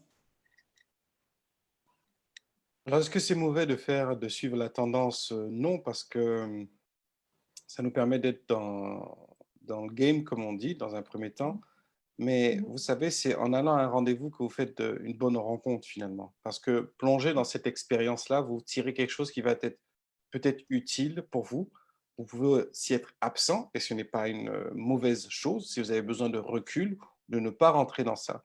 Mais je pense que, vous savez, je discutais avec un oncle une fois qui est un peu âgé, et je lui disais, mais écoute, il y a un événement, tu devrais aller. Oh, mais j'ai déjà tout fait, j'ai déjà tout vu. Mais c'est vrai que parfois, on se dit, c'est pas la peine, je sais ce qu'il va avoir, mais la rencontre, le rendez-vous qui se crée et ce qui se passe est toujours une plus-value. Aller à la rencontre, vous apprenez toujours quelque chose, que ce soit aller à la rencontre d'un livre, d'écouter un webinaire aujourd'hui, il y a juste peut-être un mot-clé qui va être un mot déclic pour vous permettre d'aller vers le rendez-vous d'après. Donc, c'est sûr que soit on se dit, ben, on est inondé, on n'en veut pas, on n'en a pas besoin parce que sa propre personnalité au jour d'aujourd'hui en a marre ou est blasé par cette chose-là, ou il y a celui qui se dit, je suis en recherche de quelque chose que je n'ai pas encore trouvé, qui ne m'a pas encore révélé. Donc, il est à la recherche. Et c'est toutes ces plateformes, tous ces rendez-vous qui sont constitués peuvent, à un moment donné, saisir un nom, ne serait-ce que ça, un concept, une expérience, quelque chose qui va faire que je me nourris de cette chose-là pour moi aussi apporter mon grain au moulin, parce que chacun a un rôle à jouer. Donc, il ne faut pas être simplement dans la critique ou dans l'observation pour dire il y en a trop, mais regarde exactement ce qu'il y a à l'intérieur, l'essence même qui peut te nourrir et te permettre d'avancer. Donc, il y a forcément une plus-value. Si elle n'est que monétaire, et encore, les gens dédiés à parler tout à l'heure, ils s'est engagé bénévolement, donc faire une chose qui peut paraître gratuite, mais elle n'est pas gratuite, elle est stratégique. Elle est stratégique pour vous permettre d'ouvrir d'autres portes, pour vous permettre de rejoindre d'autres canaux, etc. Donc, déjà, se lever, y aller, faire cette démarche-là, vous investissez déjà de votre personne, qui est un investissement quelque part. Donc, ce retour sur investissement, cette plus-value-là va forcément arriver, va forcément arriver. On vous sollicite alors même que vous dites, mais pourquoi c'est... Bon, voilà, nous, il y a un festival juif qui nous a appelé juste après pour nous dire, mais écoutez, on a un autre festival qui arrive, vous avez des choses dans le oil and gas, les gens nous appellent. Donc, tu te dis à un moment donné, mais à quel moment tu as rejoint ce réseau-là et qu'est-ce qu'il a vu d'intéressant? Donc, la plus-value est déjà là. À toi de la maintenir, à toi de l'accompagner, à toi de continuer ce bon travail-là pour qu'elle puisse se transformer en quelque chose de beaucoup plus intéressant pour toi et dans l'objectif que tu t'es fixé à l'intérieur de ton cerveau. Merci Eric. Peut-être Dédi, oui? Alors, selon moi, en fait, il n'y a pas trop d'événements live. En fait, c'est pas qu'il n'y en a pas trop maintenant, c'est que c'est avant qu'il n'y en avait pas assez, en fait. Quand je dis pas assez, c'est que normalement, c'est parce que les gens faisaient pas les gens négligeaient l'importance de constituer une communauté. Les gens négligeaient l'importance. Les gens pensent qu'un community manager, c'est un stagiaire qui s'ennuie. En fait, non, c'est les gens qui ne faisaient pas. C'est parce que les gens ont été obligés de faire et que là, en fait, il y a comme un rouleau d'étranglement. Les gens pensent qu'il y en a trop, mais c'est qu'avant, il n'y en avait pas assez. Je veux dire que lorsque toi, tu as une entreprise, tu es obligé de communiquer, tu es obligé d'exister, tu es obligé de faire vivre. Et puis, comment tu fais pour savoir la manière dont tu es perçu, la manière dont tes produits sont acceptés ou pas acceptés, etc. Ben, c'est en interagissant. Donc, c'est sûr que là, les gens sont en mode live. Donc, tu as l'impression de voir live. C'est sûr que là, maintenant, c'est parce qu'aujourd'hui, tu as plus de choses. Tu vas avoir 20 DJ par jour, tu vas voir, etc. Mais en fait, il n'y en a pas assez. Sophia? Oui, et puis on ne connaît jamais assez bien son audience. Justement, je pense qu'avec votre expérience, vous avez montré que finalement, on ne connaît jamais assez bien ses clients et que donc, c'est important justement d'aller comprendre ce qu'ils veulent, qui ils sont et leurs usages. Tout à Exactement, fait. Sophia. Parce que tu vois, nous, dans le cadre du Festival international de cinéma Vue d'Afrique, on a un programme jeunesse.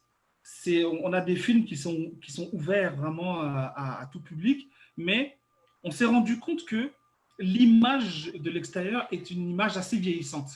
Ça veut dire qu'il y a un certain public qui ne serait pas venu parce que, voilà, peut-être les photos qu'on postait, peut-être la manière dont on en parlait, donnait l'impression que c'était un festival un peu intello, un peu âgé, etc. Et donc, on était parti, lorsqu'on partait en numérique, on était parti avec cette mentalité. Et donc, à ce moment-là, on s'est dit, ah, mais notre public, il n'est pas, il est pas sur une tablette en train de regarder un film, il faut qu'il sorte, qu'il voit une salle. Alors que pas du tout. Ah non, mais pas du tout. Les gens consommaient, les gens nous écrivaient, ah, j'ai eu 4 films d'affilée, tu vois, alors que on ne savait pas du tout ça. Pourquoi? Parce qu'en amont, on avait rarement fait de sondages, rarement fait de discussions en ligne pour poser des questions, avoir les commentaires, y répondre, etc. Donc, non, pour répondre à Iris, c'est pas trop. C'est sûr que, comme partout, je veux dire, si tu apportes quelque chose qui n'a pas de fondement, pas de contenu, bon, ben, oui, c'est sûr. Oui, c'est sûr, c'est pas bon. Mais non, il faut le faire. Je vois Denis qui fait de la gestion comme je fais de la gestion. Tu as vu la gestion Il gère les enfants. Non, mais c'est clair, c'est pas évident. Je profite justement le temps qu'il fasse son réglage. Il y a toute cette réalité-là aussi, et c'est ça qui nous challenge parce on est plongé dans une expérience inédite. Donc, c'est intéressant qu'il y ait tout ça pour voir quelles sont les erreurs, quelles sont les choses inspirantes, etc. Donc, le continent regorge de projets. Il y a un projet qui arrive très bientôt pour ne pas faire de la pub qui s'appelle One, W-A-N, qui est une sorte de gros rassemblement d'artistes dans le cadre donc, du Covid et d'impliquer un peu toute cette communauté, société civile et les artistes pour faire passer un message. Donc, si on se dit c'est un énième concert ou c'est encore… Non, il en faut encore et encore et encore pour nourrir justement toute cette communauté-là et montrer qu'on est capable de faire des choses et de faire de belles choses. Sans faire de comparaison, on a vu que le festival de Cannes était annulé. Et quand vous voyez que la décision doit être prise rapidement ou que finalement vous pouvez partir sur ce que vous avez pour livrer quelque chose, ben, faites-le de là où vous êtes et proposez, alors que d'autres vont se dire qu'à un moment donné, bah, imaginez, nous on attendait ce festival de Cannes. Il y avait quand même Spike Lee qui était président. Je veux dire que moi, au jour d'aujourd'hui, si je devais parler aux décideurs à Cannes, et si vous m'écoutez actuellement, nous sommes disposés et disponibles. Non, mais ce que je veux dire, c'est que ce rendez-vous d'avoir un Spike Lee, ne serait-ce que d'une certaine manière, on a vu que la Journée internationale de jazz a été maintenue à travers différents concerts. Donc, il y a ce rendez-vous que l'audience de cinéma ou de Spike Lee, etc., j'avais besoin d'avoir un petit quelque chose, ne serait-ce qu'un petit quelque chose, pour continuer à nourrir et pour me donner peut-être un rendez-vous plus tard. Mais c'est important de ne pas couper comme ça la musique. Laisse le beat sonore, c'est pas grave, ça va faire groover un tout petit peu. Et puis tu mettras les paroles, les violons qu'il faut après, mais il nous faut quelque chose. Il nous faut quelque chose pour garder le lien. Super, merci. Il y a Iris qui a répondu, Yako à nous. Yako, je pense à tous ceux qui pensent qu'il y a trop de Facebook Live et tout ça. Donc Iris, on attend de te voir faire un Instagram Live, un Facebook Live. On va te suivre, on va voir effectivement si tu as écouté les conseils ici, là, de nos experts et tout. Petit bonjour à Myriam qui me regarde aussi, c'est important, on prend du temps à tout le monde comme ça. Myriam, on te dit bonjour aussi. Alors, est-ce qu'il y a des questions dans le public? Vous avez écouté un peu ce retour d'expérience-là, justement, de deux experts. C'est le moment pour nous de répondre à certaines questions, c'est le moment pour nous de répondre à certaines suggestions, certains commentaires. N'hésitez pas vraiment à nous les envoyer. Je pense en tout cas qu'on a fait à peu près le tour du sujet. Est-ce que vous avez des choses à rajouter? Oui, Sophia, vas-y. Moi, j'ai une toute dernière question qui me brûle les lèvres. C'est de savoir quels formats seront conservés pour l'année à venir concernant le festival. Alors, sans tout dévoiler, on s'oriente vers un format hybride. Ouais. C'est-à-dire qu'en partant du principe que tout ira mieux, on s'oriente vers un format hybride. Déjà parce que, le format 100%, quand je dis hybride, c'est-à-dire moitié en salle, moitié en numérique. Et c'est certain que, vu le succès d'audience qu'on a eu et le succès médiatique qu'on a eu, ce serait une régression en fait de l'abandon totalement. Donc l'idée là, ce serait de partir sur un format hybride qui nous permettrait d'avoir une plus grosse audience, donc une capacité d'offrir un meilleur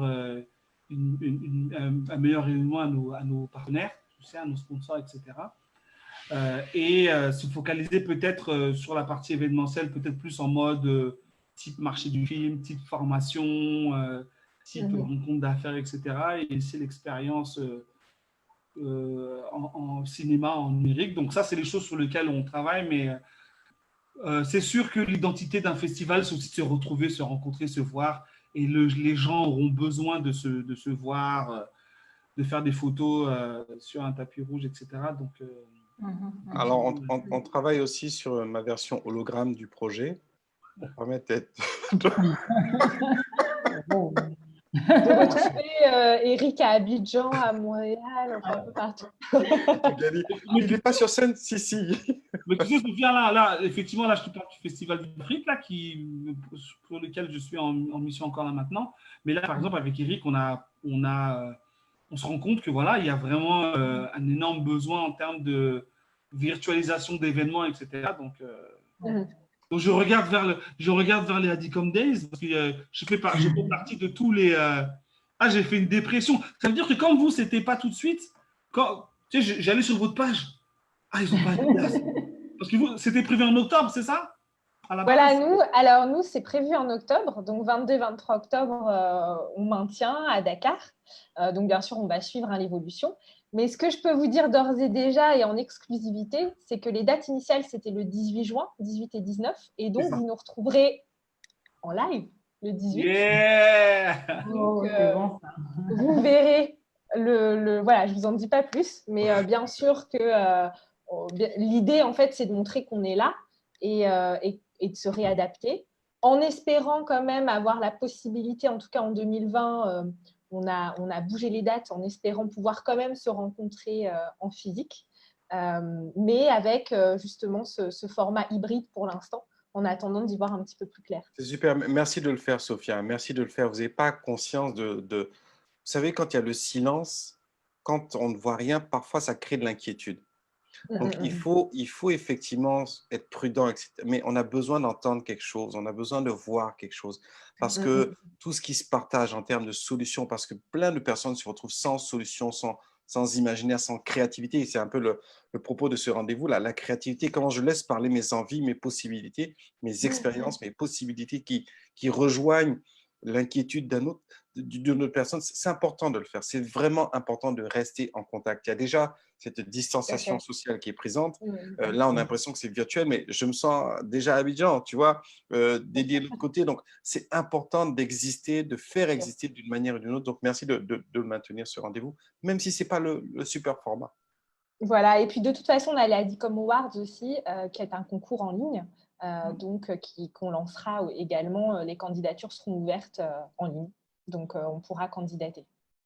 Super, super. Donc, en fait, on est en train d'assister un peu à la réinvention de l'événementiel, en quelque sorte. On se rend compte que maintenant, on peut passer de l'événementiel présentiel où les gens viennent à quelque chose de beaucoup plus digital. Et ça, c'est vraiment, ça, c'est génial. Je voulais juste rebondir sur ce que Dédi avait dit par rapport au fait qu'on voit, ils ne pensent pas qu'on voit beaucoup trop de live et que c'est tout à fait normal. Effectivement, nous, chez Entre Africains, grâce justement à la crise, on a décidé de faire ce genre d'événements-là, donc des Facebook Live. On ne faisait pas avant, en fait. Avant, on organisait des activités pour nos entrepreneurs, donc ils devaient venir dans nos locaux, dans notre espace de coworking. Et je dois vous avouer qu'on n'arrivait pas justement à les solliciter en grand nombre. Donc, on avait peut-être une dizaine qui venaient une fois par mois. On en avait juste une dizaine, une quinzaine. Et quand on a commencé à faire justement des Facebook Live ou alors des webinaires, là, on s'est rendu compte en fait qu'on avait énormément de gens qui nous suivaient et qui s'intéressaient à ce qu'on disait. Donc, ça nous a permis en fait d'avoir une petite réflexion sur le futur et voir comment est-ce que justement on devrait plus approcher les membres de notre communauté. Donc, au lieu de faire un brunch tous les samedis, peut-être que ça, justement, ça ne fonctionne pas pour eux et ce serait plus être sur le live, être sur le net, en fait. Donc, c'est vraiment un très bon point. Et comme tu dis, Eric, il faut être présent parce que quand on n'est pas présent, les gens se posent des questions, justement. Et ça, nous, on l'a remarqué auprès de nos entrepreneurs. Quand on n'est pas présent sur les réseaux sociaux, ben, déjà, on ne nous suit plus. Et puis, voilà, on nous oublie aussi carrément et les gens se demandent mais qu'est-ce qui se passe? Est-ce que vous êtes toujours, vous offrez toujours des formations, vous aidez toujours les entrepreneurs? Et il faut, comme tu le dis, constamment être en contact avec eux.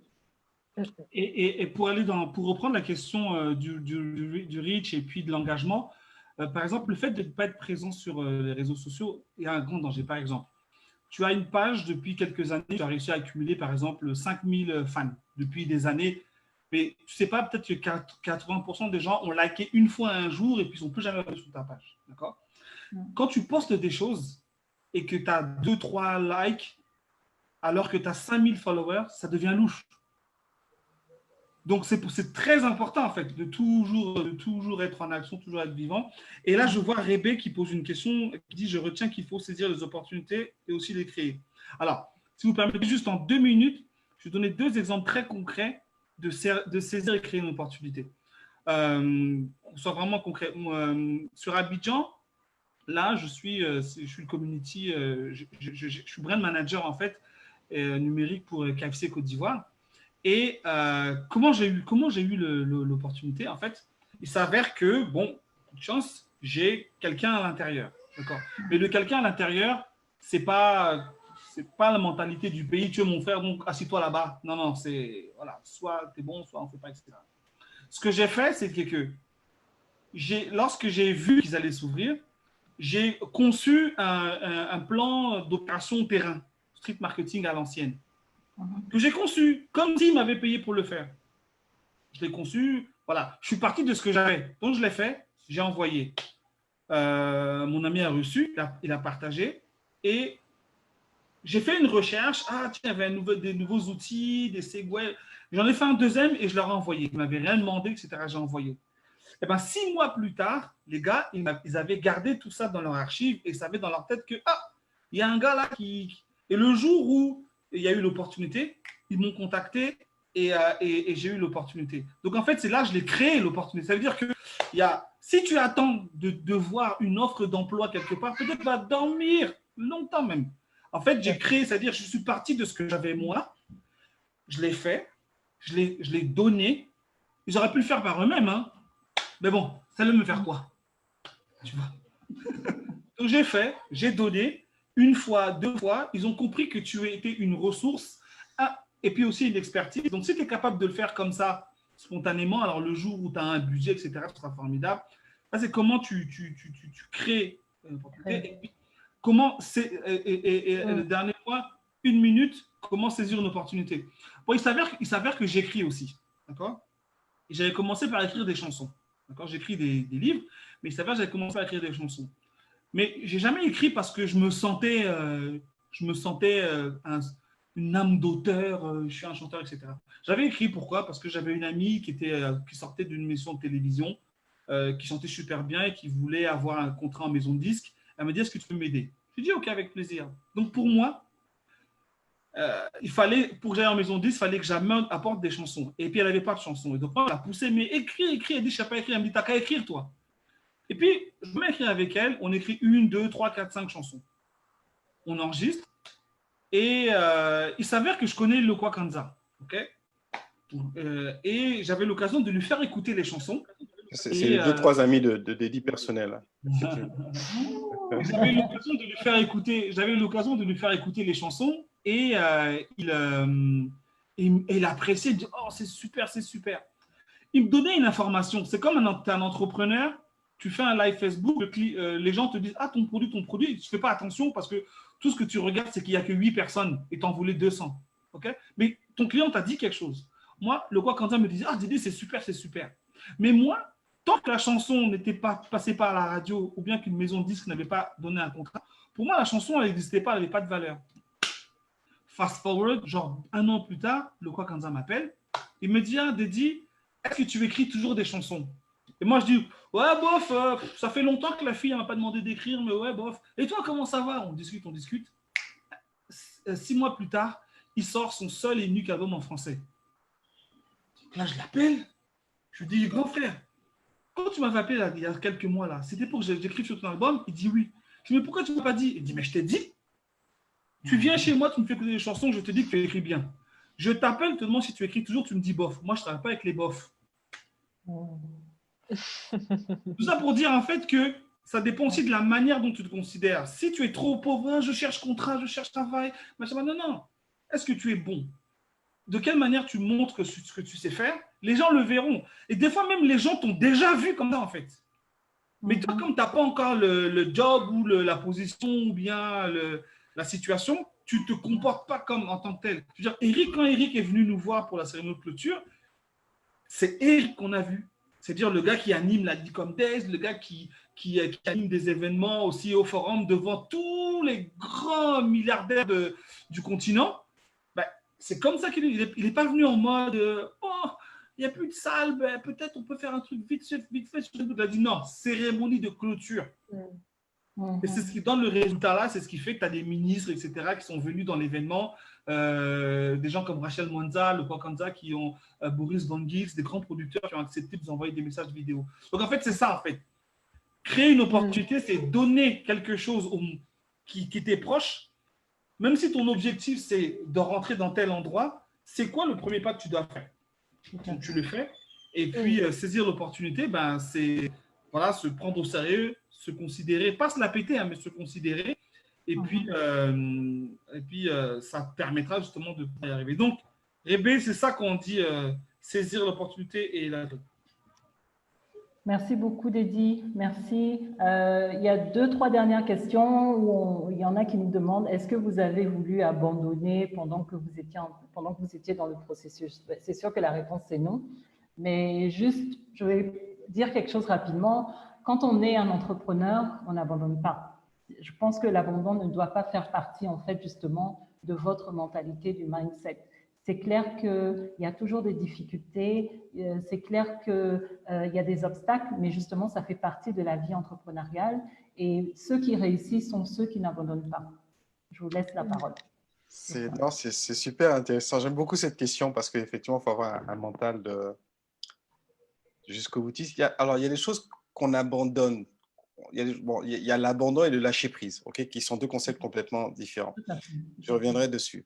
Mais pour vous parler de notre expérience, il y avait des choses, par exemple, regarde, une chose essentielle, le trophée.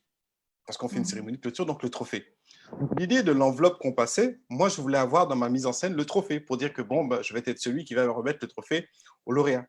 Mais nous ne pouvons pas circuler. On se dit, mais je revenais dessus. Je disais à Dédi, mais tu peux aller le récupérer. Je demande au président. Tu galères à un moment donné sur un élément essentiel dans ta mise en scène parce que ça symbolise. Là, tu dis, mais attends, on peut faire peut-être une animation en 3D du trophée. Ah, ok.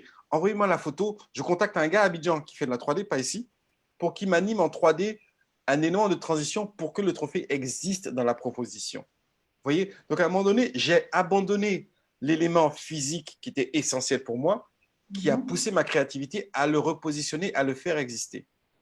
Je sais qu'on ne parle pas d'abandonner le projet en lui-même, mais c'est d'abandonner un élément ou de se dire, bon, ben, je ne vais pas l'utiliser, je le sacrifie ou je le transforme. Donc, on n'abandonne pas, on ne lâche pas, mais on regarde qu'est-ce qui peut compenser telle ou telle chose. On voulait aussi, et le timing avançait, on se disait, mais comment on peut recevoir tout de suite une réaction d'un gagnant? Bon, on n'arrivait pas, on a contacté. Donc là, on s'est dit, bon, ok, est-ce qu'on peut peut-être y mettre… Donc voilà, on s'attribue des rôles. On s'est dit, la marraine va jouer un certain rôle, le parrain va jouer un certain rôle, Dédi même va remettre un prix, etc. Donc, on n'abandonne pas, mais on transforme cette problématique-là en solution et en solution originale. Parce qu'effectivement, la petite enveloppe qu'on fait passer, ça crée un petit sourire, c'est archaïque, c'est fake. Mais on se dit, mais on cherchait un élément de transmission puisqu'on ne peut pas se toucher. Donc, il faut transformer la chose. Et pour revenir sur le lâcher-prise, à un moment donné, c'est que quand vous avez poussé, regardez, on voulait livrer à 19 h le live parce qu'on sait que ça allait être compliqué. Ben, à un moment donné, on a eu un problème technique et on s'est dit, bon, on va laisser tomber et on va se donner du temps pour bien le livrer. Ça a pris quoi, Dédi, ça a pris combien de minutes? Non, ça a pris plus de temps, hein. Une bonne heure, 57 minutes. Quand même un bon 40 minutes de retard. Et il ne fallait pas abandonner parce que beaucoup de gens nous attendaient. Donc, il y a des choses à un moment donné où tu te dis que à l'impossible, nul n'est tenu, mais on peut tenir la barre et se dire qu'on va pouvoir livrer. On ne lâche pas prise, on cherche des solutions quand on est bloqué. Avec Dédi, parfois, il me proposait des choses sur l'insert vidéo, une chanson qu'on voulait mettre. On est là, on sait que mon gars veut passer le truc, mais ça ne marche pas. Pas à moi de lui revenir avec une proposition parce que je sais que c'est quelque chose qu'il voulait mettre. Donc, il y a ce challenge-là aussi qui nous permet d'avancer. Et on ne lâche pas, quoi. On se dit, mais écoute, et on revenait. C'était vraiment une superbe expérience. Vraiment encore d'élite en face de moi, là, merci. Parce que c'est ça aussi, ça nourrit. On se dit, on ne lâche pas le truc. On se dit, on n'a pas reçu tel élément, mais OK, comment on peut compenser? Donc voilà, c'est tout un tas de choses où l'abandon ne s'inscrit pas dans notre esprit comme un frein, mais comme un challenge à recréer ou à reproposer quelque chose qui lui permettra d'exister quand même. Et c'est important d'avoir un plan. Et- C'est-à-dire que lorsqu'on disait, par exemple, qu'avec TV5, on avait commencé sans avoir forcément tous les éléments, ben, faut quand même avoir un plan, en fait. Parce que c'est parce que tu as un plan que tu es à l'aise de t'en éloigner. C'est-à-dire quand tu sais que tu voulais faire A, B, C, et quand tu arrives à B, ça ne fonctionne pas, bon, tu dis, OK, par exemple, je vais faire B, A, B', etc. Quand tu n'as pas de plan, voilà, c'est pire parce que tu te balances, etc. Mais lorsque tu as le plan et que tu t'en éloignes, tu le fais en connaissance de cause, donc tu sais que tu as apporté une solution plutôt que d'enlever quelque chose qui fonctionne. Je ne sais pas si vous comprenez. Souvent, c'est ça, on avait décidé de faire ça, après ça, faire ça. Bon, bah alors, c'est parce qu'on avait décidé que l'élément symbolique, c'était le trophée, c'était dans notre plan. Bah, le fait de finalement passer par le transfert des enveloppes comme ça, bah, c'était pris comme une solution plutôt que l'abandon de quelque chose de qualité qu'on voulait en fait. C'est ça. Mais je pense que là, justement, vous avez magnifiquement illustré ce qu'on appelle l'agilité. C'est-à-dire que effectivement, bon, on n'y arrive pas de cette façon-là, mais on regarde toujours l'objectif et puis on va aller vers quelque chose de proche, mais enfin qui nous amènera au même objectif, mais qu'on va changer légèrement. Donc c'est vraiment ça, être agile, et c'est la culture du numérique en fait. À la base, c'est de l'informatique. C'est parce que les développeurs ils peuvent pas faire A, ils vont faire A'. Et ben en fait, c'est la même chose qui finalement se traduit. Et l'événementiel est un monde d'incertitude de toute façon. Hein. Quand tu dois livrer un événement, pour être un peu dans le cercle du dîner en blanc, qui était un événement très complexe, juste pour en parler, faire une petite transition, salutations à Myriam et Laetitia qui se sont connectés du dîner en blanc, et tous mes chefs. C'est-à-dire que l'impossibilité est tellement flagrante que tu te dis que tu n'as pas le choix d'être créatif, quoi. Parce que tu sais qu'il ne va y avoir que des contraintes devant. Alors, il faut un peu aimer ça aussi. Il faut aimer un peu. Faut être un peu fou. Ouais, faut pas être un peu trop cohérent, on va dire. Parce que tu as besoin de cette incohérence à poser. Mais comment. Mais enfin, et c'est ça qui est génial. Parce que c'est à un moment donné, quand ça crée un petit glitch, où tu te dis, waouh, tu as réussi à créer quelque chose chez l'autre. Et ça reste présent. Donc, oui, ce n'est pas dans l'ADN de l'entrepreneur c'est pas l'abandon, c'est la transformation qu'il faut utiliser. Comment tu transformes quand tu as une contrainte? Je ne sais pas si ça a répondu à la question des et moi, un dernier petit conseil aussi, ne pas hésiter, parce que justement là, je l'ai expérimenté depuis peu, enfin réexpérimenté, l'intelligence collective. C'est-à-dire que ne pas hésiter aussi à partager ses problématiques auprès de toute l'équipe, même si elle ne s'occupe pas de la programmation, même si elle ne s'occupe pas de certains sujets, mais parfois, vous verrez qu'en fait, des membres de l'équipe, vous avez la tête dans le guidon et peuvent justement vous trouver des idées, des personnes qui sont même peut-être sur d'autres sujets, des sujets financiers, administratifs, peu importe, mais faire participer en fait l'ensemble de l'équipe, c'est très important, même quand on est une équipe réduite. Tout à fait, tout à fait. Merci beaucoup en tout cas à vous trois. On est là. Vous avez des questions, des commentaires. En tout cas, les gars, apparemment, votre intervention a été très appréciée. Je vois qu'il y a beaucoup de merci. Il y a Ange Aka de l'Esprit Saint qui nous dit merci beaucoup pour ce détail sur l'abandon. Il y a Wenceslas Tanguy qui dit merci à Eric. Il y a Victor Cassi, épouse Tikori, qui dit oui, oui, merci beaucoup. Donc, franchement, merci à vous trois pour votre intervention. Je pense qu'on a fait le tour du sujet. Je pense que moi, ce que j'ai noté en tout cas pour clôturer un peu notre conversation, c'est qu'il y a une différence entre saisir les opportunités et les créer. Ce qui est sûr, c'est qu'il y a des opportunités. Donc, par rapport à votre situation, vous pouvez en saisir, vous pouvez en créer. C'est à vous de décider. Il faut être présent. Il ne faut pas abandonner sa communauté, donc continuer à être présent sur les réseaux sociaux. Donc, comme on a dit, il n'y a pas assez de Facebook Live ni de Insta Live. Donc, n'hésitez pas à le faire. Ça, c'est pour Iris qui nous suit. Il faut être agile, il faut avoir le bon mindset. C'est ça, hein, Dédi. Donc, pouvoir s'adapter, se réadapter, se réinventer. Comme on a dit depuis le début, utiliser cette créativité-là vraiment qui va nous permettre de pouvoir nous réinventer et surtout savoir qu'on a des ressources qui sont un peu partout dans le monde finalement. Parce que vous étiez à Montréal et vous avez fait appel à des ressources qui étaient en Côte d'Ivoire. Et donc, il ne faut pas se mettre, il n'y a pas de barrière, il n'y a pas de limite géographique. Si on veut trouver une ressource à l'extérieur du pays où on habite, et justement avec ce confinement-là, beaucoup de personnes ont eu à faire ça, il ne faut pas se mettre des œillets et puis se dire que ce n'est pas possible. Au contraire, c'est possible et on en a eu l'exemple ici, là. Et je pense que moi, c'est ce que j'ai retenu. Est-ce qu'il y a autre chose à retenir? Un dernier mot. Never give up. Never give up. N'abandonnez pas, on ne lâche pas. Sophia?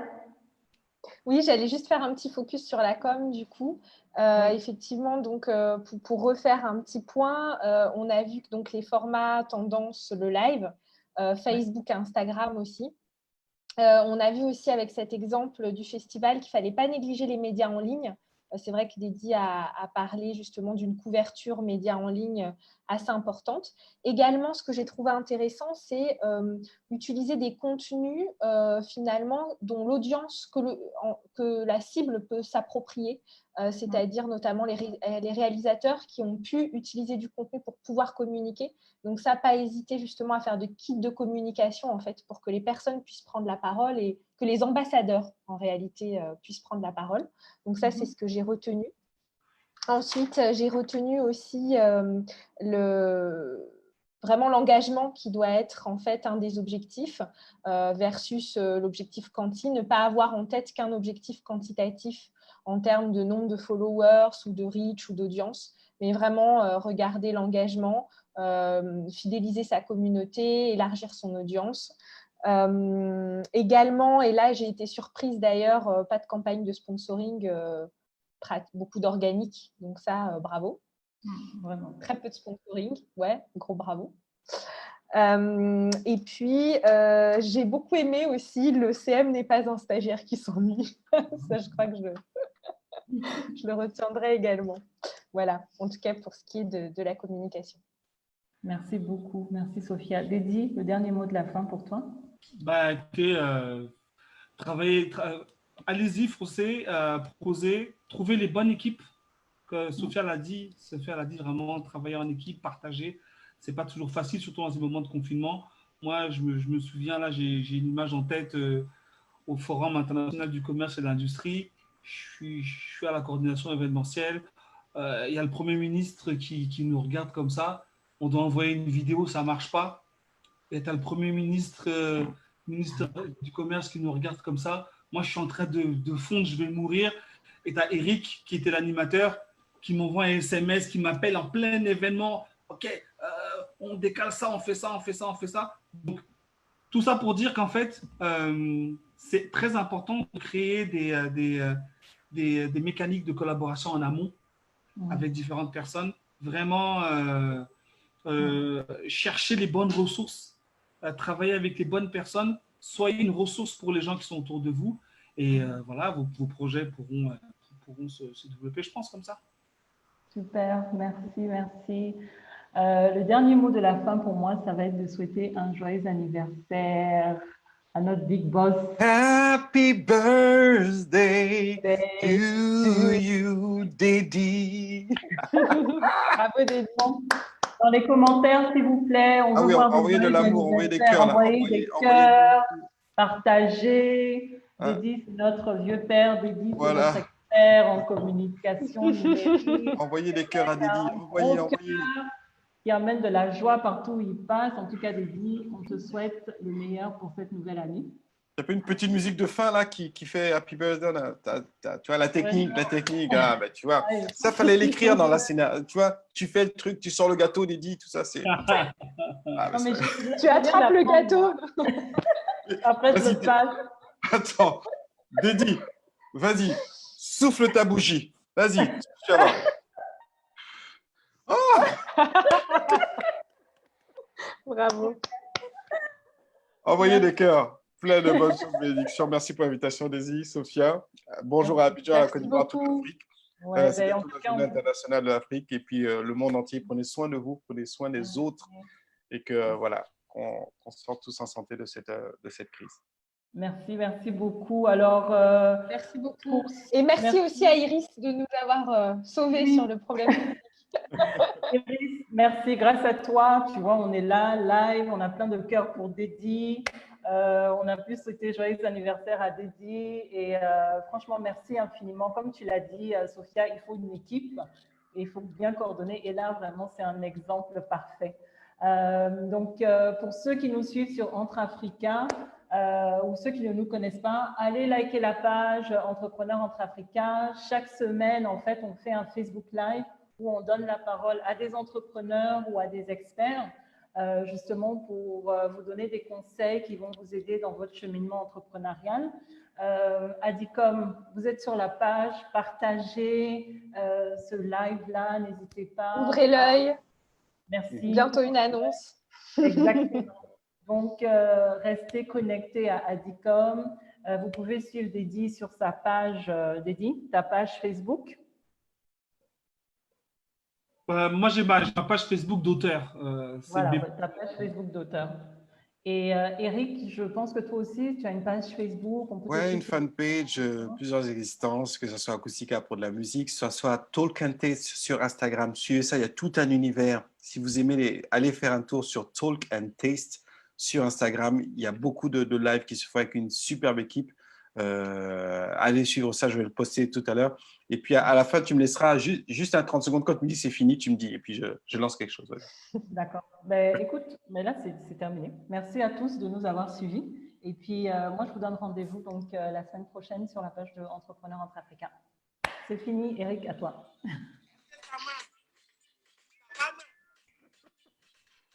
Dédi.